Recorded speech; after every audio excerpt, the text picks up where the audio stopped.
अस्सलाम वालेकुम to my YouTube family. उम्मीद है कि आप सब लोग बिल्कुल ठीक ठाक होंगे। आपके इतने प्यारे प्यारे कमेंट्स पढ़ के दिल खुश हो जाता है। ऐसे ही अपने आप को मेरे साथ इंगेज रखें और अपडेट देते रहें। और आपको अगर इससे सीखने को मिलता है और पॉजिटिव वाइब्स मिलती हैं then do share with me. और आज का टॉपिक पेरेंटिंग एडवाइस पे है, how we become a role model for our child. ये एक बहुत ही इम्पॉर्टेंट टॉपिक है। अगर इसको हम डिस्कस करें ब्रीफली तो ये बहुत लंबा हो जाएगा, क्योंकि सबके perceptions, point of view different होते हैं। सबको ये होता है कि हम पेरेंट्स बन गए हैं या हम जब बनने वाले हैं या हम हैं जो पेरेंट्स, हमें सब चीज़ें पता हैं, हमें सब चीज़ें आती हैं और एक्सपीरियंस के साथ हो जाती हैं। एक्सपीरियंस एक अलग लेवल है। यहाँ पर मैं बात कर रही हूँ कुछ एडवाइसेस की, कुछ टिप्स की। अगर हम उसको फॉलो करें, उसे इम्प्लीमेंट करें, उसकी प्रैक्टिस करें, उसे लर्न करें, तो हम बहुत सी ऐसी चीज़ें जो हम अपने बच्चों को चाहते हैं कि सिखाएं और वो सीखें, तो वो इन चीज़ों से सीख सकते हैं। इन स्किल्स से, इस लर्निंग पॉइंट से, इस एडवाइसेस से सीख सकते हैं। Remember one thing, that you don't raise your child, just cultivate and watch. Then the blossom you create, you will see him, her and feel happy for that. आसान लफ्ज़ों में कहा जाए तो ह्यूमन बीइंग को रेज़ नहीं किया जाता। हमने अपनी अथॉरिटीज़ मुसल्लत नहीं करनी अपने बच्चे पे। हमें उसे पैदा किया है, हमने उसकी ग्रूमिंग करनी है, उसकी तरबियत करनी है, और तरबियत करने के कुछ कुछ टिप्स हैं जिनको हमने फॉलो करना है। कुछ भी सिखाने के लिए हमें पहले वो चीज़ खुद करनी पड़ेगी। If you want to become a role model for your child, then सबसे ज़रूरी चीज़ें हैं कि अगर हमने नमाज़ पढ़ानी है तो हम खुद नमाज़ पढ़ने लग जाएं। अगर हमें उनके ईटिंग हैबिट्स, डिसिप्लिन सिखाना है, तो वही चीज़ आप अपनी रूटीन में करनी शुरू कर दें। देखिए, कोई भी चीज़ एक दिन या 2 दिन में कभी भी नहीं होगी, प्रैक्टिस करके होगी।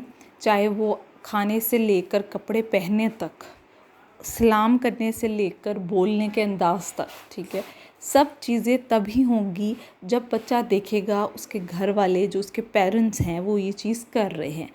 कभी भी आप अपने बच्चे को कहोगे ना don't shout, no no no, कभी भी नहीं सीखेगा। मेरे एक्सपीरियंस से भी यही है। मैं एज़ अ मदर ये कह रही हूँ। दैट्स वाई मैंने सोचा कि ये जो चीज़ मैं अपने अंदर इम्प्लीमेंट कर रही हूँ और मैंने की है और इससे वाज़ेह फ़र्क नज़र आया है मुझे, तो वो मैं आपको ज़रूर बताऊँ।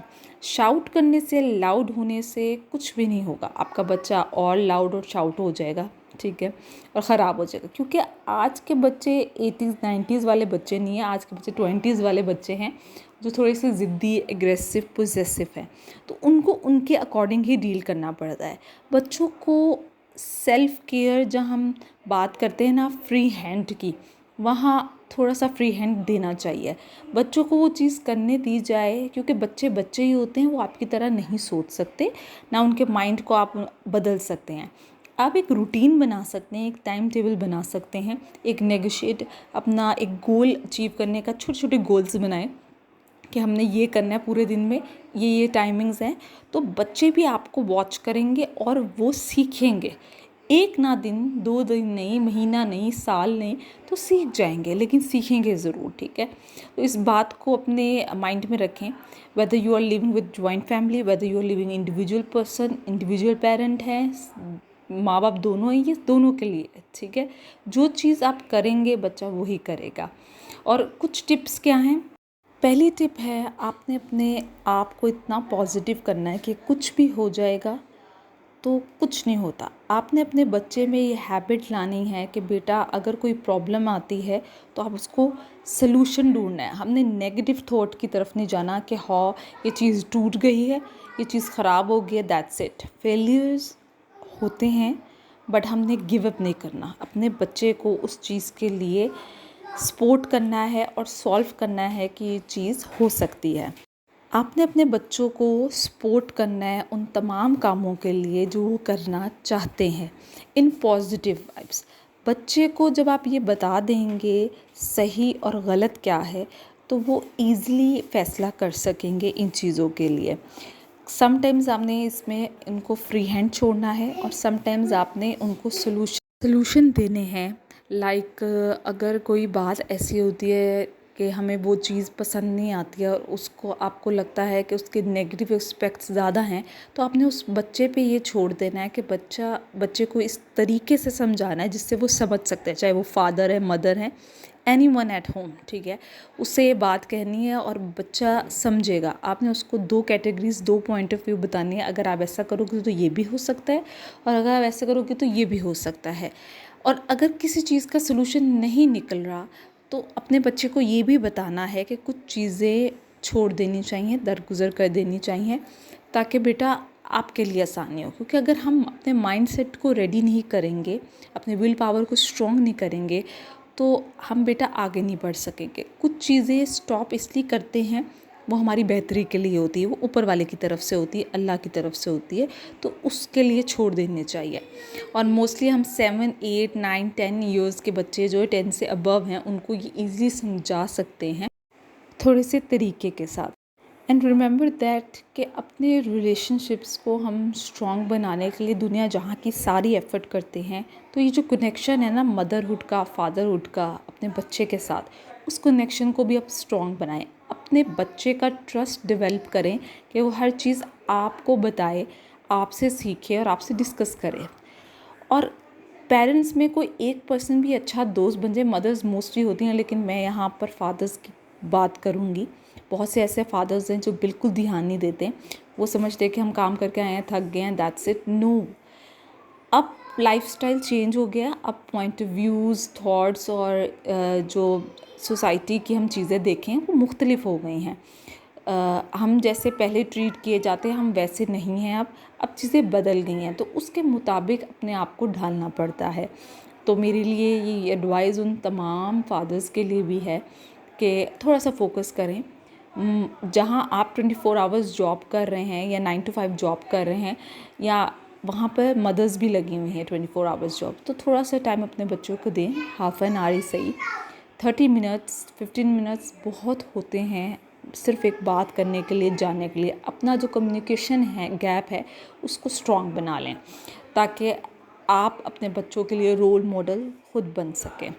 इसमें सबसे इम्पॉर्टेंट एडवाइस पेरेंट्स के कम्युनिकेशन की है कि आप 2 लोग बात करना शुरू करें, एक दूसरे को समझना शुरू करें, ताकि आप पेरेंटिंग एज अ पेरेंटिंग करना अंडरस्टैंड कर सकें कि अगर हम ये चीज़ करेंगे तो हमारे बच्चे पे ये क्या इफ़ेक्ट ला सकती है और कौन कौन सी चीज़ हमें चेंज करनी चाहिए जिससे चेंजिंग पॉजिटिव आ सकती है।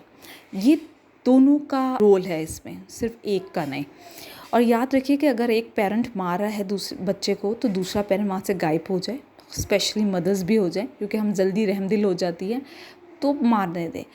मैं ये नहीं कहूँगी कि जुल्म से हैं, लेकिन अगर आपके बच्चे की गलती है तो उसको डांट पड़नी चाहिए, उसे पता होना चाहिए, वरना उसका डर ख़त्म हो जाएगा। जैसे कि हम बहुत से ग्रोइंग एज में बच्चों को ना नहीं कह सकते, क्योंकि बच्चे बड़े होते हैं, वो ना नहीं सुनते, तो उनके लिए तरीके अपनाने पड़ते हैं एडवाइसेस के कि हम क्या ऐसी चीज़ करें जिससे वो सीखे। हमें कहानियाँ बतानी पड़ती हैं, सॉल्यूशंस देने पड़ते हैं। तो वहीं पे यहाँ पे भी ये चीज़ आ जाती है कि जब कोई एक पेरेंट्स कुछ भी कर रहा है, डांट रहा है, मार रहा है, तो आप पीछे हट जाएं, ताकि बच्चे को ये डर हो कि अगर मैंने ये गलती की दोबारा तो इससे मुझे कोई नहीं बचाएगा और मुझे इससे सीखना है। आज के टॉपिक में अगर आपको कुछ चीज़ें अच्छी लगी, कुछ चेंज आया आपकी ज़िंदगी में जिससे बदल कर आप समझते हैं कि पॉजिटिविटी आई है, तो कमेंट सेशन में ज़रूर बताइएगा। और भी बहुत सी टिप्स हैं पेरेंटिंग एडवाइस में, अगर आप फॉलो करें। इन द एंड में सिर्फ यही कहूँगी, the connection between you and your child will be strong, then everything is possible. And if you want to be a role model for your child, then do it yourself, practice yourself every day, every minute, then you realize what you become, और आप अपने better version को बहुत अच्छा explore कर सकते हैं और आप खुद पॉजिटिविटी देखेंगे। Do like, share and subscribe my channel. Thank you.